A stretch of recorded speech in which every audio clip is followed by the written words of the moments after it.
Hello, my name is Drace Ryder, and I'm the Vice President of the Boys and Girls Club of the Pikes Peak region. Welcome back to those of you that have been joining us each month, and it's good to see your faces again. And welcome to any new attendees. I want to thank each of you for taking the time to participate and be a part of a larger conversation and opening to learning. I'd like to thank USAA for their contribution and their commitment to advancing racial equity and awarding us a grant that's allowed us to create this very Conversations That Count. It's a privilege to introduce Miss Dr. Regina Lewis. She's well known as a consulting partner, international speaker, virtual moderator, and CEO of Regina Speaking LLC. Dr. Lewis's proven specialty is leadership, professional excellence, cultural inclusion, entrepreneurship, executive coaching, strategic development, and executive public speaking coaching. Could there be any more? This lady's on fire, right? She holds a master's in arts and communication and a bachelor in communication as well, and a Bachelor of Arts in Psychology. Regina's work in the area of diversity and inclusion has become an award-winning program. With no further ado, I'd like to introduce Dr. Regina Lewis. Good evening, everyone. It's always exciting to be able to connect with the Boys and Girls Club and all of you. This is an exciting time. We are going to have Hettie Meyers with us tonight, and she's going to have a great presentation for you, but I am going to hand it over to Hettie. Hettie, I would love for you to share your background. You think my background's amazing. Her background is amazing. And she has an amazing talk for this evening. Hettie. Welcome, everyone. This is super exciting. I can't hold a candle to Dr. Lewis, but I have a background in sociology, and this is part of my passion that I have been teaching and working in for probably about the last 5 to 10 years. So I am super excited to get started, and we'll move along. I want to be aware of everybody's time tonight and keep us on point, because I have a tendency to go long sometimes, so I'm going to try not to do that. So we'll go ahead and start with the presentation.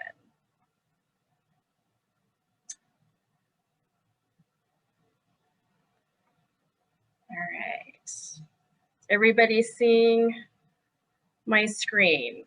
Awesome. All right, and I just want to say up front that if you do have questions, I encourage you to ask those questions along the way, and I am going to give some opportunities for everybody to get involved, so we're not just staring at a PowerPoint for the next little bit. So what do unearned advantages look like? Yeah, all right.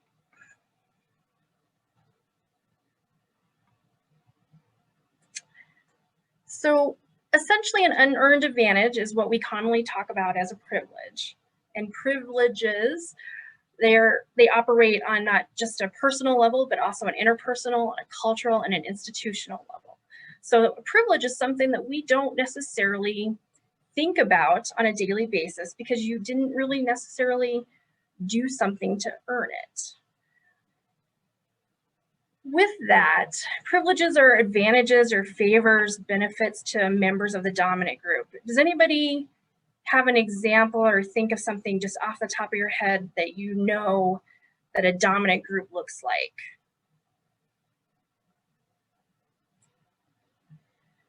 Oftentimes we think about it in terms of race, gender, sexuality.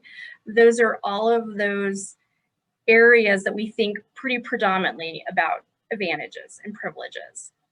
We know that the dominant group is the group there's power in numbers, right? Meaning the dominant group is always going to be that group of people that you look around and you see them everywhere. Privilege is something that we generally don't really think about because oftentimes it's invisible to the people that have the privilege. So if you're in the dominant group, you don't think about it, you take it for granted. You don't feel like this has been a privilege because you never had to think about it. So the first step is really taking sort of account of the privileges that you have as an individual, becoming aware of those privileges. And this is kind of tough. This is hard work. It doesn't happen quickly. You're recognizing that your experiences in your life are not the same as everyone else. and that everyone has a variety of different experiences that often affect how they interact with other people on a daily basis. And sometimes it isn't easy to think about that because we don't often take note of everything that we do every single day. The experience that we have every single day happens to us, and we just are going about our business. We're not thinking about it until all of a sudden something happens and you have to take account of your reaction or the reaction of others around you. So we're going to do a little bit of an exercise to get started. And we're going to have an opportunity to kind of go around, and this sentence, and I'll go through, I'll give an example. And I want everybody to kind of think about it, take a minute. I don't want you to put something out there that you don't want to share. It should be something you're comfortable sharing. But think about it in terms of something that we don't necessarily see every day. So my name is Hettie. One thing that you cannot tell just by looking at me is that I have a stutter in my speech. This is important for me to tell you because I'm proud of the fact that I've overcome that, and I'm able to speak with people, I'm able to present on a regular basis and not really have to think about it. It is something that you might not necessarily know just by interacting with me on a daily basis, that that is something that was a challenge to me and that I overcame that challenge. So we'll take a minute, and I like to ask for volunteers who want to go first. I don't want to call anybody out to go first. And certainly if you just really don't want to go, I won't make you, but I really like for everybody to take an opportunity and share.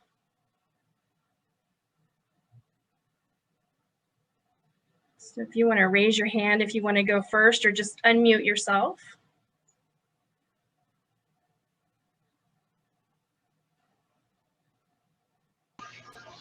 My name is Frankie. One thing you cannot tell just by looking at me is that I'm creative. This is important for me to tell you because this is what, being creative is what drives me as a person. Awesome.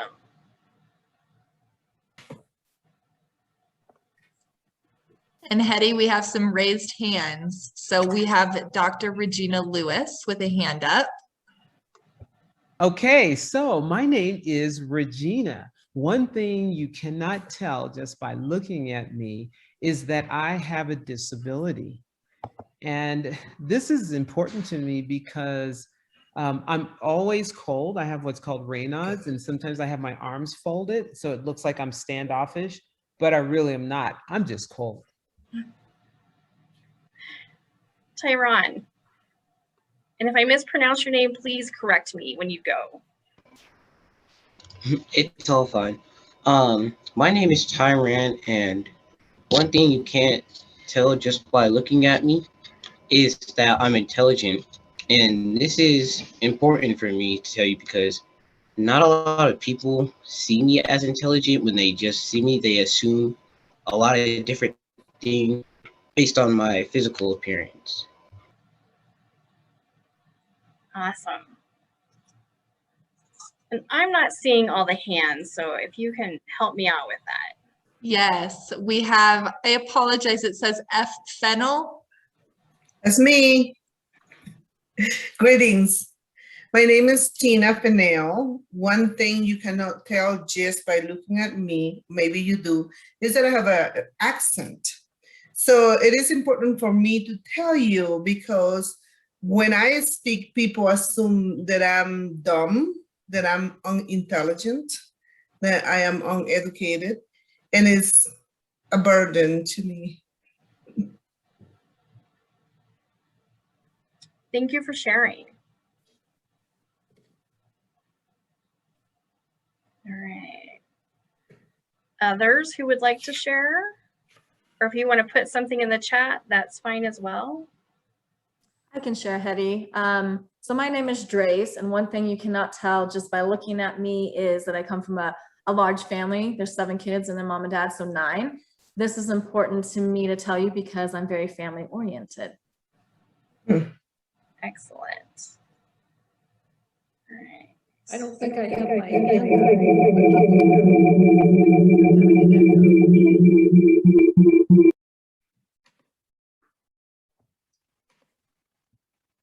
I'm sorry, it looks like we've got a sound issue there, but if you would like to type anything in the chat, I can always read it this time. Thank you. We have, Jeffrey? oh, yep, he's done. Okay. Hi, everybody. This is Jeff, or I go by Jeff or Jeffrey. And the one thing you can't tell by looking at me is I have a quest for learning.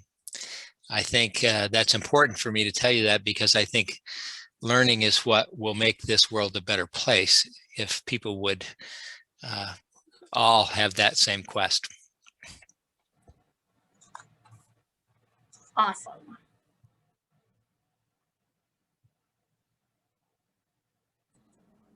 Anyone else want to share? I don't want to cut anybody off.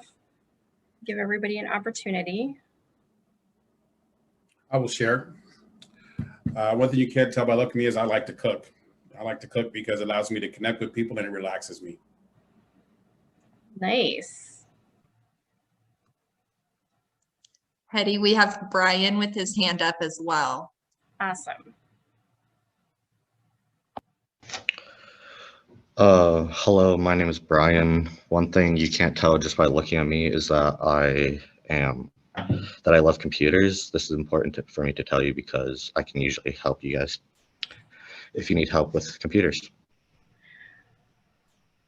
Excellent. All right. Okay. Okay, before we move on, going one more last time. I don't want anybody to feel like they didn't have an opportunity to go. Okay. Excellent. Well, thank you for sharing. If you shared, it's always hard to put yourself out there in a group of people where you don't necessarily know each other.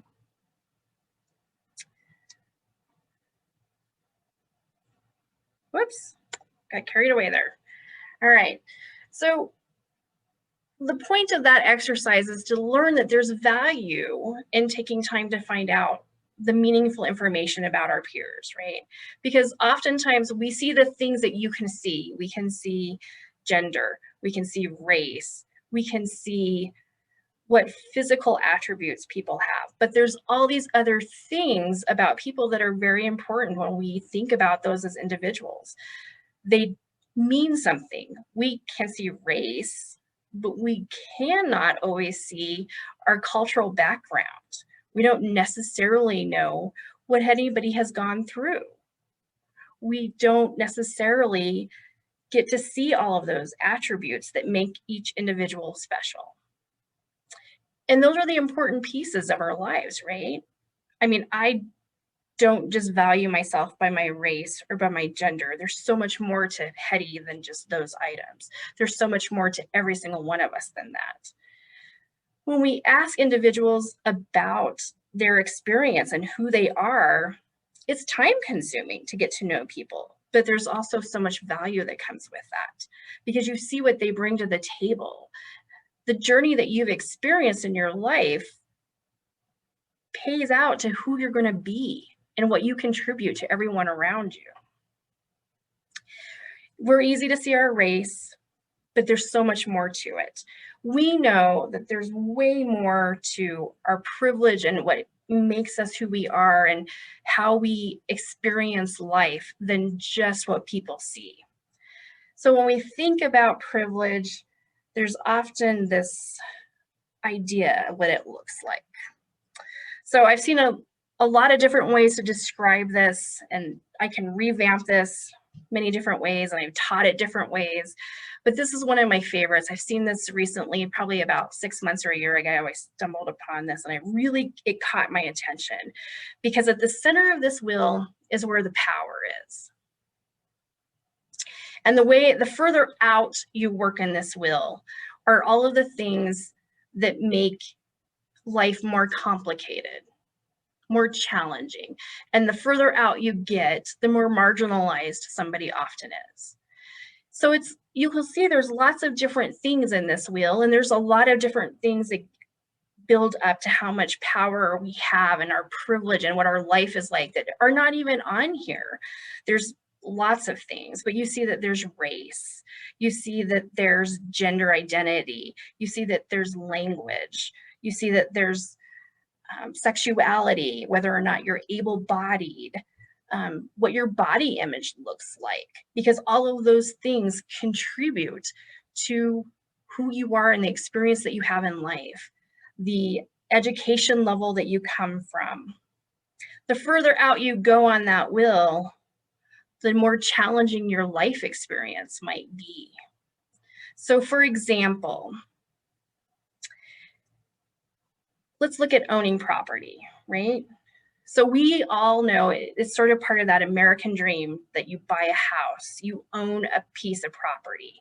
That gives you substance. It's part of your identity. It builds into who you are. But then we know that there's also some merit, because we know in our society and our culture right now that there's a lot of people that don't even have proper housing. So whether or not you can afford to have stable housing, whether you have a good house or a good apartment to rent, and you know where you're going every night when you leave school or you leave work, you know where you're going. And then the further out you go is somebody that's homeless. They have no idea where they're going to sleep that night. It might be different from the day before. So that's that opportunity where you further out you go, you see, oh, it's hard. That's a challenge. What that leads to is if you have something like housing insecurity, or the fact of the matter that depending on your gender identity might be different, or even if you're of a different nationality or a different race, the darker your skin tone is, the more challenges that you might have, the further out you go. So that privilege really does speak to how far into the inner circle you are. Where do you fall out? We know that there's a lot of different challenges that happen. I want to take a moment and kind of pause here and see if anybody can think of something that is maybe not on this wheel, that has presented a challenge or you've thought about recently, that you'd like to talk about, that you'd like to throw out there, like how it affects you.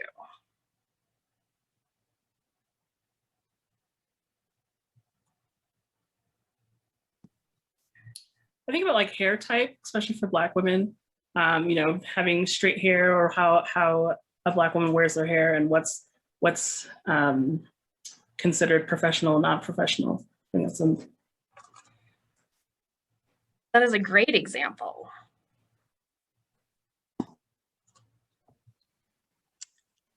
Brian mentioned travel. I could take that in a couple of different directions.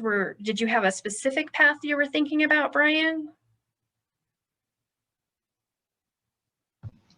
Yeah, so like, I don't know for how true this is for everybody, but if you take like the buses, you're thought of as like you have less money, but if you drive your own car or a nicer car, you like people think more highly of you. Definitely.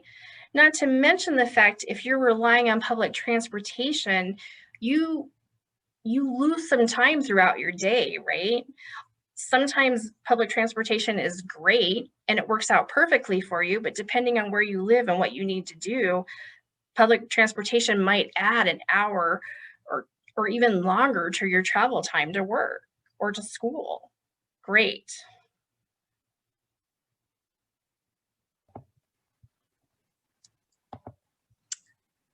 Deborah Thomas wrote in the chat box, a woman having kids and a career. Definitely. Do you want to elaborate what you were thinking? Sorry for the noise. My kids are in the background, but I was simply saying a lot of times women don't get the opportunities that their counterparts get because they're thinking that they won't be able to devote the appropriate time to work or their career because they have to take care of their kids. Right. Sometimes, in fact, you may have to turn down opportunities because you know it's going to take you away from the ability to do things in your kid's life. Yes, definitely.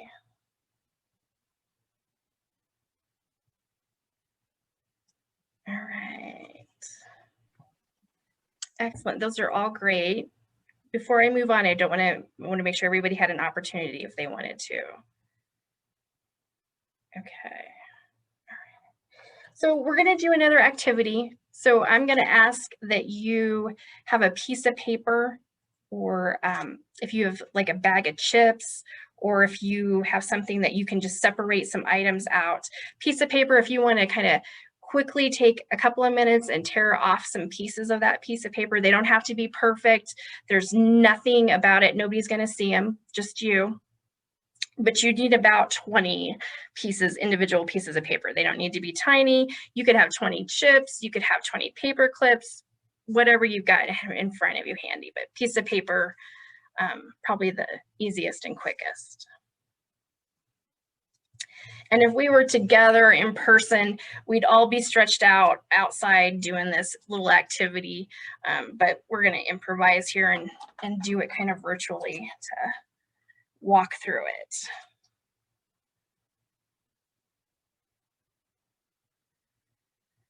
So when you get your items in place, I'm going to ask that you count out 5 of those items and put them in a little pile, and then have the rest of them off to the side.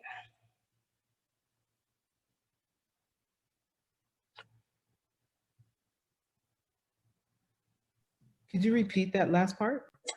So I want to ask if once you get your pieces of paper or your paper clips, if you'll count out 5 of them and put them in one pile, and then a separate pile with the remaining 15-ish.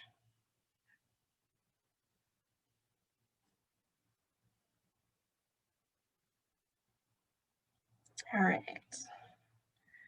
Can I get a quick show of thumbs up or a clap if everybody's ready to go?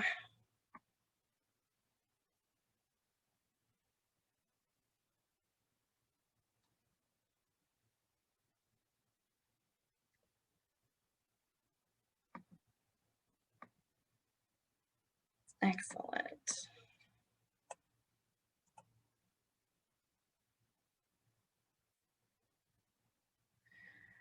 All right, so we're going to go ahead and get started. So what you're going to do is, if you are right-handed, you're going to add a piece of paper to your mini pile. So the pile that had 5.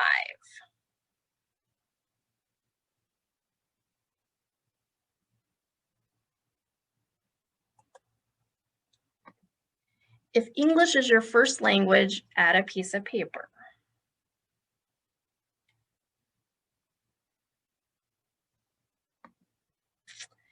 If one or both of your parents have a college degree, add a piece of paper.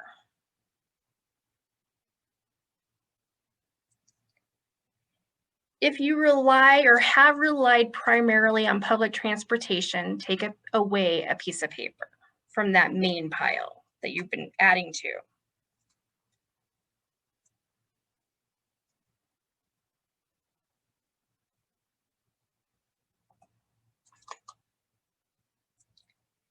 If you ever had to skip a meal or were hungry because there was not enough money to buy food, take away a piece of paper.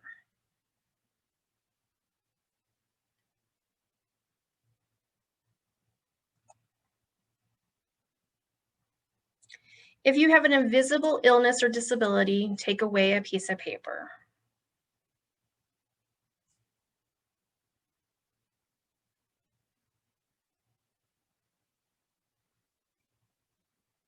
Whoops. Uh-oh. All right. Sorry about that. If you have ever tried to change your appearance, mannerisms, or a behavior to fit in more, take away a piece of paper.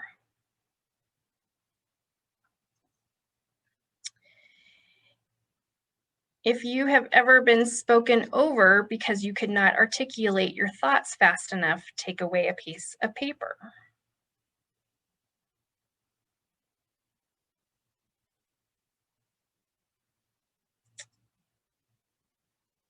If there was ever substance abuse in your household, take away a piece of paper.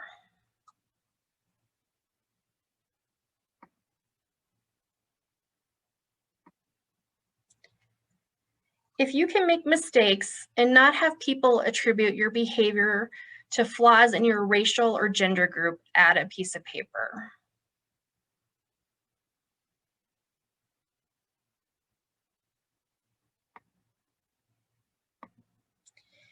If you come from a single parent household, take away a piece of paper.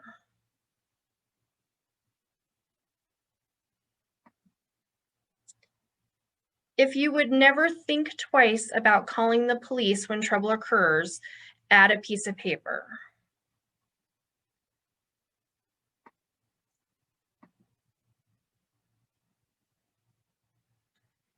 If you can find Band-Aids at a mainstream store designed to blend in with or match your skin tone, add a piece of paper.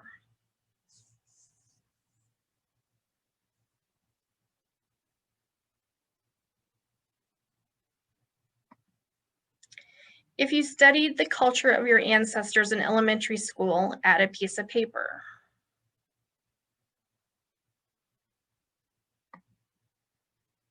If you can show affection for your romantic partner in public without fear or ridicule of violence, add a piece of paper.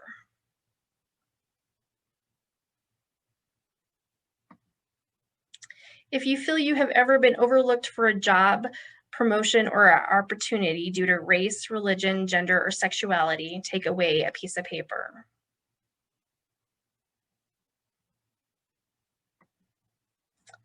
If your parents, guardian encouraged you to in school to continue and so go on beyond where you're currently at in school or move up, add a piece of paper.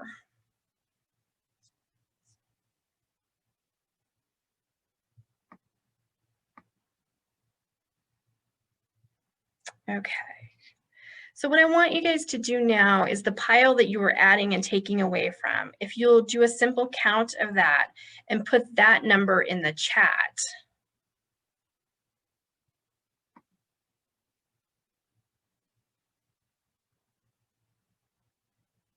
For where you ended up at.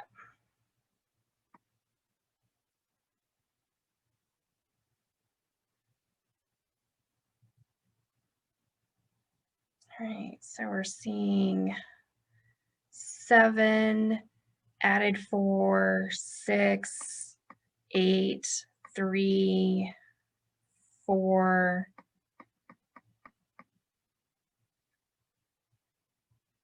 So you see it looks a little different for everyone.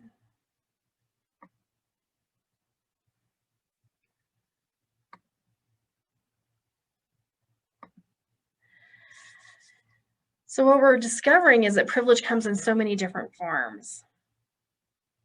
And for curiosity's sake, was there a question that I asked in this exercise that you maybe hadn't thought about before, or one that really shocked you? Feel free to jump in.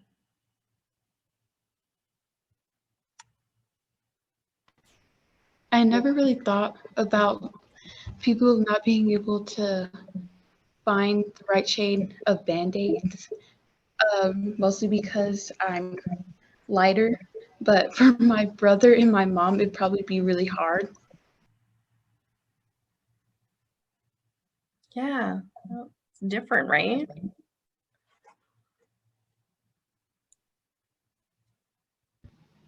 And then there was the one where, what degree like your parents have in college, if they have college? Yeah, like a lot of our encouragement to go on and do something and to keep moving forward depends on what type of background we come from, right? So if your parents didn't necessarily have the opportunity to go to college, they may not see it as important for you to go to college. They may not push you further. Not to mention that even if they wanted you to go, sometimes not having that experience themselves, they don't know how to help you take those first steps to continue in your education. And if it's something that you haven't done before, it's very scary because it's a whole new world.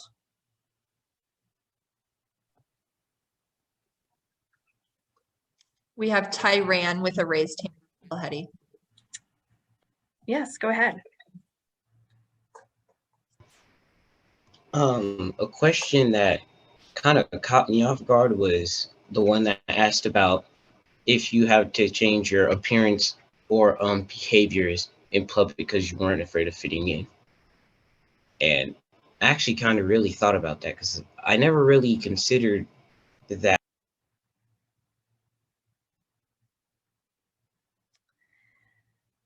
Yeah. But in some ways, I have. Can you give us an example, or do you want to share an example when you did that?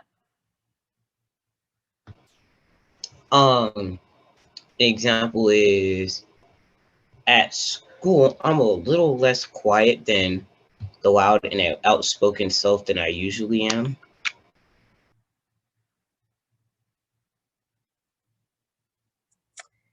Yeah, so sometimes we find that we're not, when you're doing that, do you feel sometimes like you're not being true to yourself a little bit? Yeah. Yeah, and it's hard, right? Everybody wants to be their most authentic self. But if you're nervous about what your authentic self is going to have and the reaction that others are going to have to you, sometimes we don't share as much. And changing that up so that we fit in, we start to realize that we're giving up some of our identity.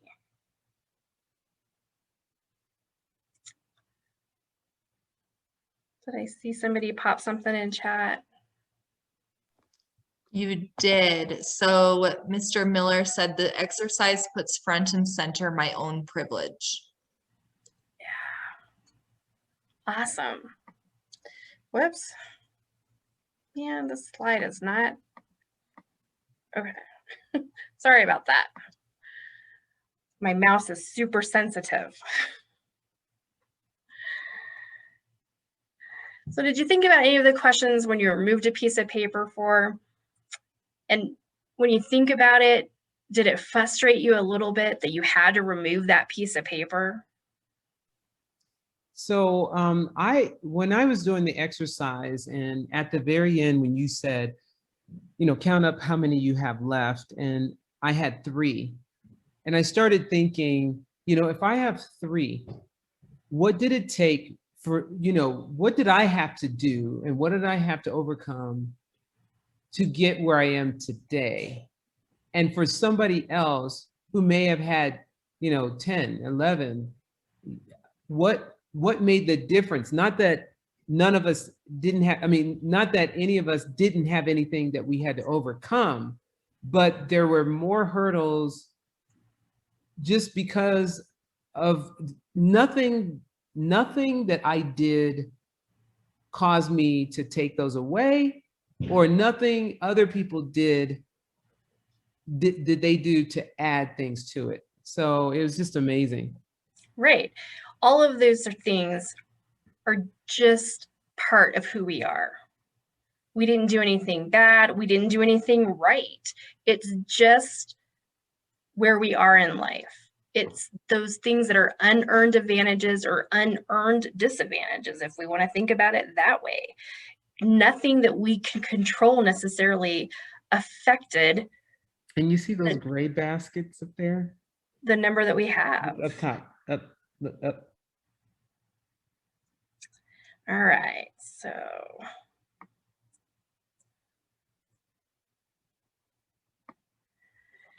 So that kind of brings us to the next piece when we think about that. And that's this concept of holding space for someone who may not have the same level of privilege is the foundation for change. So that's the piece where when you become aware of the privilege that you do have, or in some instances, it's the privilege that you do not have, the ability that you have to hold space for somebody that has less in that particular situation.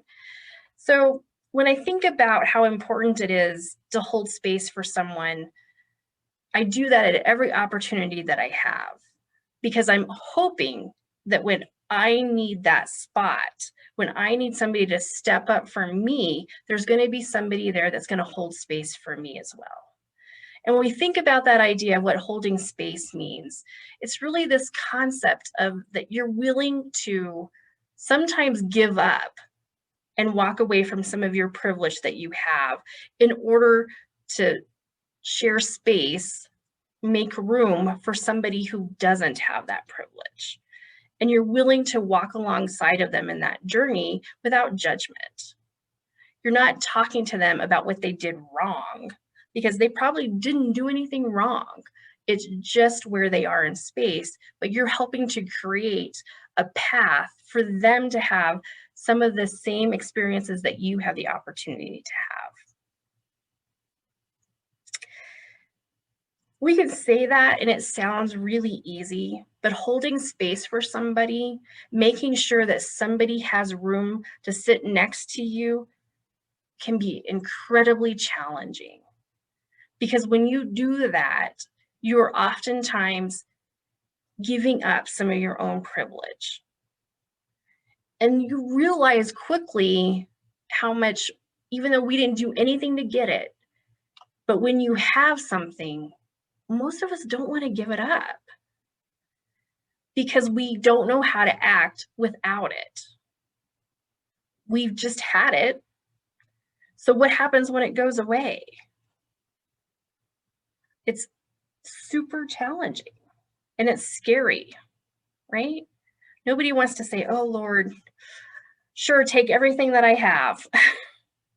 Because we start to think, oh man, my life just got so much rougher now. We have to be ready to go. But holding space for somebody is huge and it's important. So when we're examining the privilege that we have, we know that it's tough and it takes time. I did not get to the place that I am where I welcome opportunities to hold space for others overnight. It was a lot of hard work, and it started out in a situation where I was very much in a spot just like all of you. I was learning about it. I thought about it, and I had to really think about how I could hold space for somebody else. And then I had to be really patient with myself, because you think, I know that this is the right thing to do, but how do I do it? And it's a little challenging and it's scary. So we have to be open to those and just be committed to it. And the fact that you took some time out of your day at potentially the end of a day shows that you're ready for that challenge and you want to be committed and you want to have that open conversation. Hettie, what would be an example of saving space for someone? So let's say that I had an opportunity at work or at school, and I'm front and center because they know that I'm capable of doing it. And there's something shiny about me, like I've been given this opportunity. So maybe I earned it, maybe I didn't, because I just got lucky. But when I sit back and I say, you know, Beth over here, she has just as much talent as I do. I'd like to share this opportunity with Beth. So I'm going to offer her the opportunity to co-present with me so that she can demonstrate that she has just as much to bring to the table as I have. That would be one opportunity. Let me think of another one. If I see that somebody, let's say I'm in a group of people and we're waiting in line and I see somebody's kind of really struggling and they don't outwardly, they're not maybe have an outward disability, but I can tell, I can look at them and I'm thinking to myself, this has been a really hard day for them. And so it might be something so simple as I'm 5 people ahead of them in line and I say, you know what, why don't you take my space? Because this struggle is, you've had a hard day. So sometimes it's taking that step back and letting somebody go ahead of you. Thank you. I'd like to, if anybody has any other questions or needs clarification, we have a couple of minutes left. Certainly open to answering those questions. So Hettie, I have a couple of questions because I mean, I think that it's really good when a person discovers their privilege, what they can actually do in terms of holding space for other people. But what happens when people start feeling guilty about the fact that they have a privilege, right? And they're like, what am I supposed to do? You know? Yeah, so that's a great question, because that's one of the important things to think about with privilege, is there really isn't guilt to be associated with it. You didn't, just like you didn't do anything to earn it, the fact of the matter is you can't necessarily change what you have, because those unearned advantages are just that. They're advantages that you can't necessarily give up. You can't necessarily, you can't change your race, you can't change your gender per se, your social economic status. You can work towards something else, but you can't necessarily change where you started out at. But what you can do is hold that space and be willing to share with others. So you share your opportunities with others. You share a place at the table for other people. You give other people as many opportunities as you think that you have had that you maybe didn't earn. But you can't feel guilty about it, because unfortunately or fortunately, that's just the basis of it. It was unearned. So there's nothing that you can really do. You can't give it back. It's not like you walked out of the store holding something and you stole it and you can take it back in and return it. Does that answer the question a little bit? I thought that that was fantastic. You know, and people need to realize there's just, you can't help that, but there are things that you can do to help others. And I think that's great. I see some things in the chat too. Okay. Yeah, being willing to let other people have a place next to you is huge when you have that privilege and those opportunities. You invite people to come along with you. And I see the guilt can come from feeling like you should have been more aware. And that is true. And I think once you become aware and you really do own the privilege that you have, because here's the plain and simple of it. I am white. I have white privilege. And I know that. There's absolutely nothing that I can change about that. But what I can do is use my privilege to make sure that others have a better experience, because I'm willing to invite them to the table. I'm willing to partner with them. I'm willing to include them, and I'm willing to put them ahead of myself.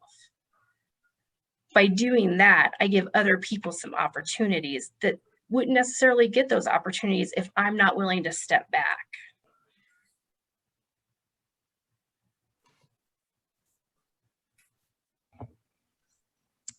And we have Mr. Miller with his hand raised, and then Miss Fennell as well. So this guilt about not being aware is something that it's hard to deal with, because it feels like, you know, I'm angry, I'm frustrated that I was not more aware, that I did not ask my friends and be aware of what my friends may have struggled with. And I feel like that was mine to do. And I'm angry at myself for that. Yeah, I mean, that is really part of the process. It's a process. You cannot stop the fact that you have to work through that. And it takes time. And like I told you, I didn't even get to the place where I could comfortably say I have white privilege, even though it was a fact and I knew it, until I did years of work in the field. And it's hard and it was guilt. I mean, I felt guilty because I was watching colleagues and friends that did not have the same opportunities that I had, and I could do nothing about it. But then I figured out I could do something about it by speaking out.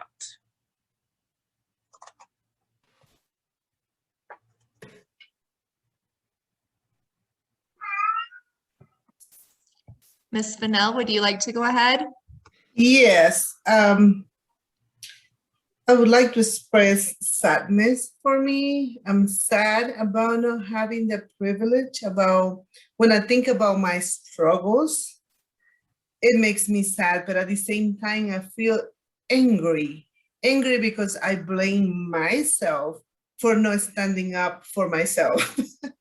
It's just like, stop that. Part of that is culture.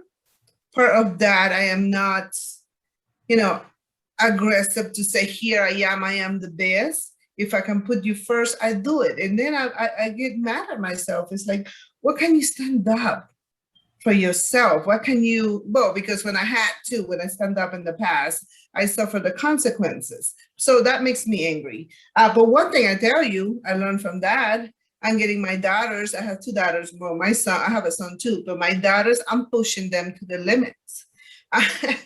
They are going to college because they are going to college. Even we had to pay our packet. I have one of my daughters, her GPA is 4.31, and she applied for Harvard. She didn't make Harvard, but she made the School of Mine. So I'm pushing. I'm learning from that struggle, from that anger, and say, no, if it happened to me, it is not going to happen to you. So, and I'm very blessed that they are listening. So I guess it's a good thing of learning from your own struggles. That's amazing. And we should give you a round of applause for pushing forward and making sure that the experience that your daughters have are different from yours. That's amazing.